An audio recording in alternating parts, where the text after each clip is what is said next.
So it seems to be that it becomes a big issue for Donald Trump to use every single time when people mention photo ID.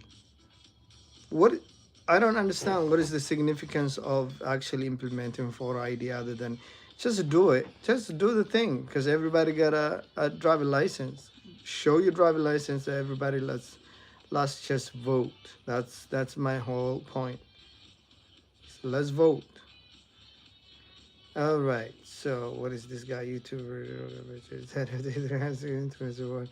Yeah, that's a big deal. That's Have you guys saw the guy who bought an NFT for almost $240,000, and it's like hundred something right now. That's crazy.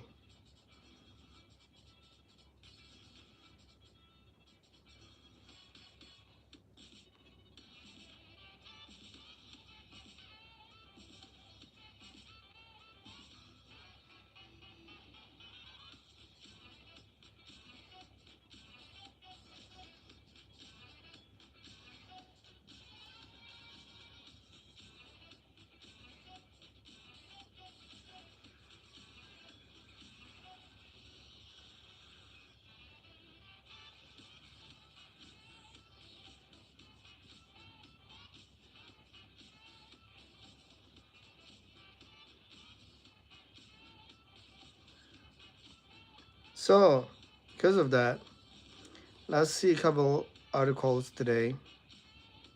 One, I think it's important that Democrats shouldn't even make a big deal on their photo ID thing. President Trump, I'm not even sure if it's a an old article, but it happens to be in front of me today. So let's just go over it. Donald Trump threatened on Friday to impose a requirement that U.S. voters represent voter identification before being allowed to cast ballots in the upcoming midterm elections. Trump insists he will push for the change even if Congress fails to pass the Safe America Act, which cleared the House earlier this week, but faced a uphill battle in the Senate. The bill would impose a national photo identification requirement to vote, in addition to requiring proof of citizenship to register, and drastically limit mail-in votes.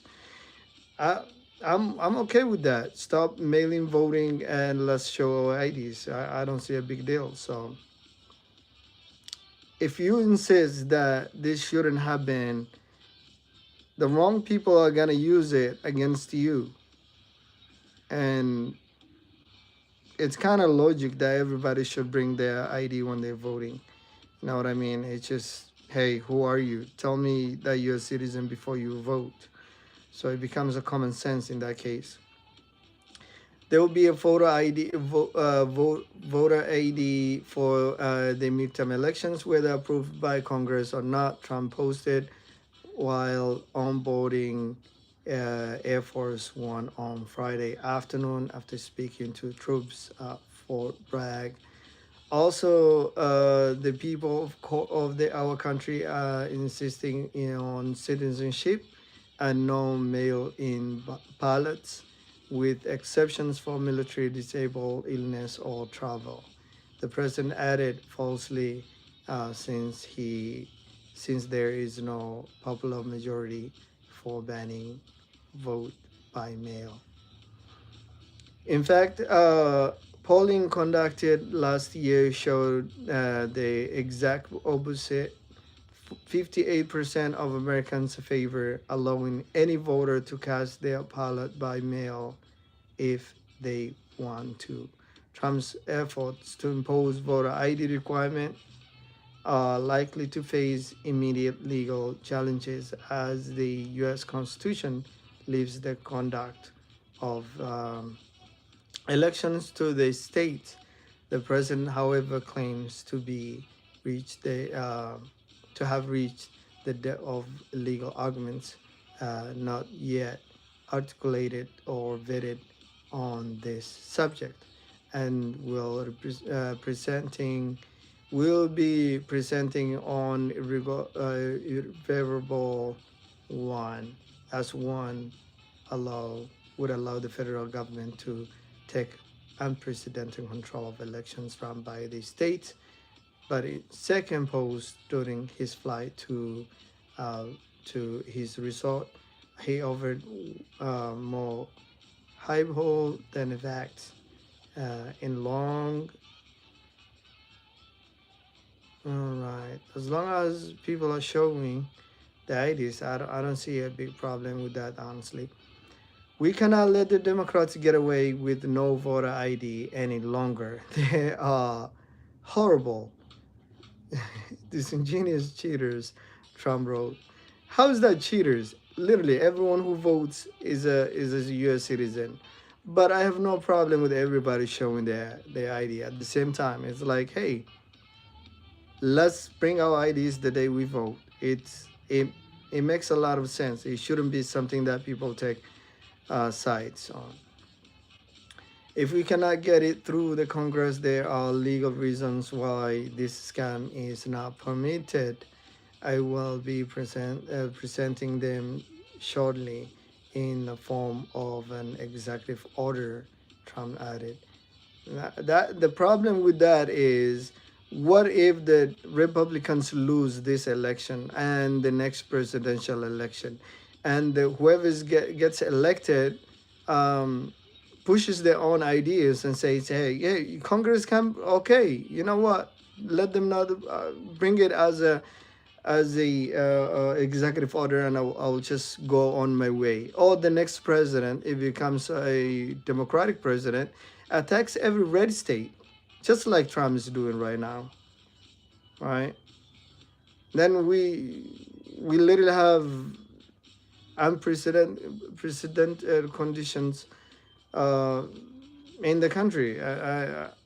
I don't want to speculate anything, but that's really bad. That's really bad for both sides.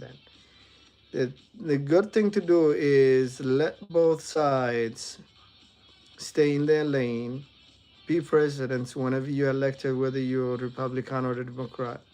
You are the president of the United States and the United States as a whole. You're not a president of a party. You are the president of those who elected you and those who did not elected you. That's the common sense that's missing. It's like the man is running the country like he is a president for one side. Literally, it's so crazy.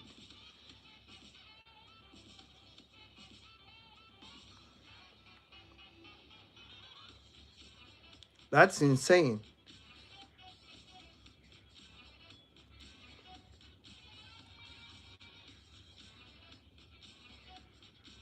A Chicago teen whose father was detained by immigration authorities while she navigated cancer died on Friday. A family spokesperson said Ophelia Torres, a 16-year-old in Chicago, had been undergoing treatment for aggressive and rare form of cancer since late 2024. As she and her family struggled with medical procedures, her father, Robin Torres Mondonado, was detained by the immigration authority while at Home Depot in October, leading to a continuous and public case that highlighted the human effects of the Donald Trump's aggressive migration crackdown. The family alleged Torres Mondona's detention, saying he was instrumental to helping the family and care for Ophelia's 4-year-long brother, Nathan. A judge later ruled on late October that Torres' arrest and detention was illegal. He was released from custody on 30th of October. Last year, President administration launched Operation Midwest Blitz, a surge on immigration enforcement arrests in Chicago, with officials from Immigration Customs Enforcement, Border Patrol, and other federal agencies descend on the city to drive arrests.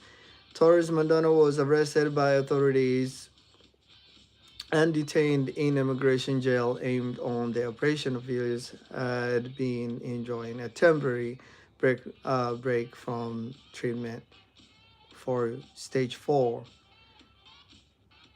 Oh, man, a rare and aggressive form of cancer that develops in skeletal muscles. When her father was detained, Detalia Mirares, U.S. representative opposing the Trump's administration mass deportation agenda, said on social media that Ophelia, one of her um, constituents, was an inspiration. Even as Ophelia's fought cancer, she also fought to bring her father home and ensure that he would no longer have to live in fear in shadows. She taught us what love, hope, and resolve look like. My condolences to the family and the loved ones. Sorry for that child. I hope he's not still arrested though. Chicago's Mayor Brandon Johnson also expressed his condolences on social media while criticizing Trump's administration operations in Chicago. Philia led a steadfast, dedicated, and truly inspiring life, Jones said, adding that Trump's administration's indiscriminate, bigot, and mass deportation campaign, which has upended the lives of hardworking families, came to Chicago and other cities across the country in search of a better life, must come to an end. So sorry, man. So sorry to hear that.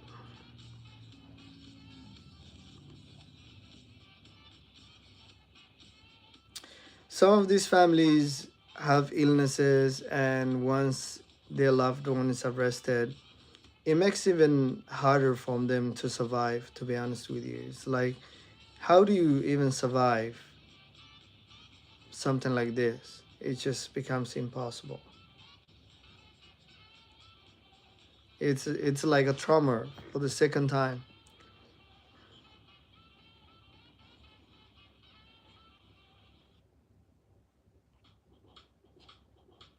The stories that are coming out and people who are affected under this administration is literally, it's crazy. Outside the grounds, coffee shop in Minneapolis, Native American culture corridor, a group of watchers huddled around a small fire pit. Some cuddled into a heated camp chairs as others grabbed steaming cups of coffee as they scanned the intersections for ICE agents. That's crazy. That's crazy. That's crazy. But you can see the effect is not just like, hey, there's some criminals catch. It's like majority of those who are affected are hardworking, innocent people.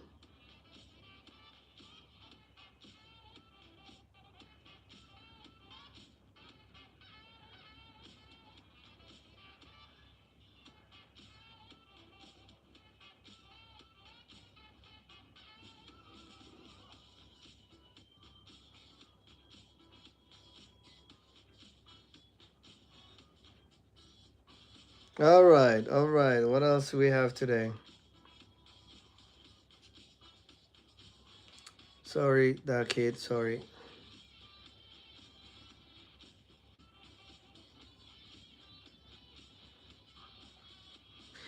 All right, this is crazy. All right, this I think this is the one I mentioned, but it's just a crazy suggestion by Trump. Always one of the.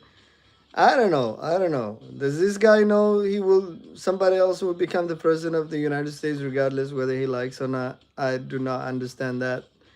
I hope he knows.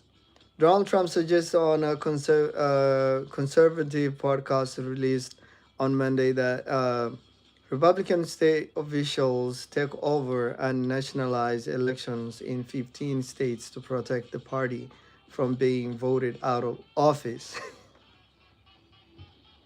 He knows the type of opposition he faces. He knows. And he's saying, let's nationalize the elections to protect us. It's that is how you ruin countries. It's not making it better. It's destroying it. You don't have a democracy when a party chooses how to do that elections. You got nation. You got nothing.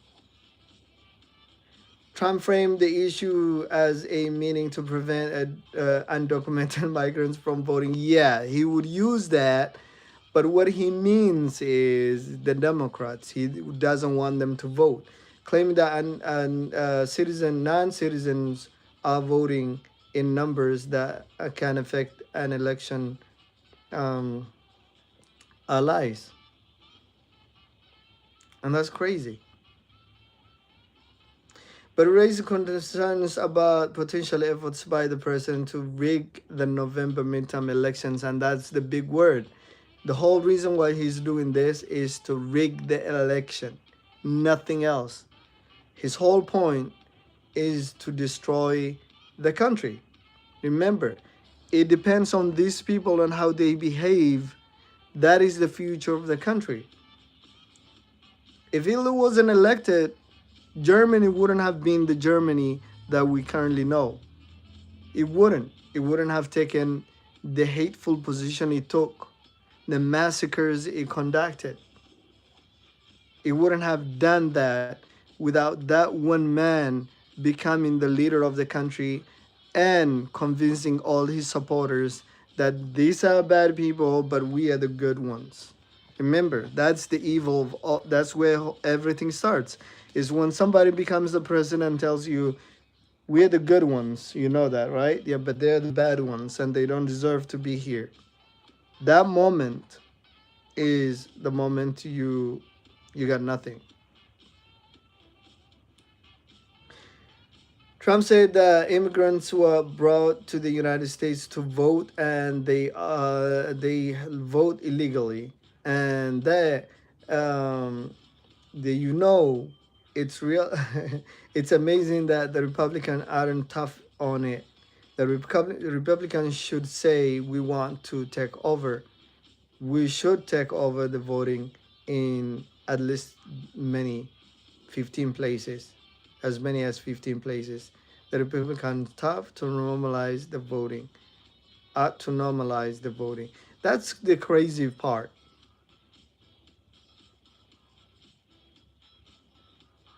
It's like, what plan do they have to take over everything? And that's what they're trying. They're trying to erase the history of America that we currently know and install an America that is so demonic, so hateful, and they know they're losing without saying, let's nationalize the election. They know they're going to lose unless they do that, unless they say that.